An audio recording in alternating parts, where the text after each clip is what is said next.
Yung po ko kasi busy lang po talaga ako. Busy siya sa pagmamahalan namin dalawa.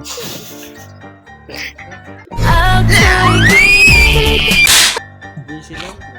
Tangina mo, Chris. Manahimik ka na lang. Excuse. Kala mo pwedeng Pwede ka sa akin. Next time.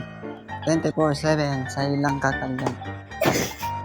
Galak ko na yung pinto. Baka walang saksakan dyan. Saksakin. Sige, yakapin mo ko ng mahigpit. Pasok ko lang tumotor mo dito sa bahay namin. Baka magkasakit. Maingay yung pusa natin, loves. Tara, matulog na tayo. Yes, I close my door and your door is open na.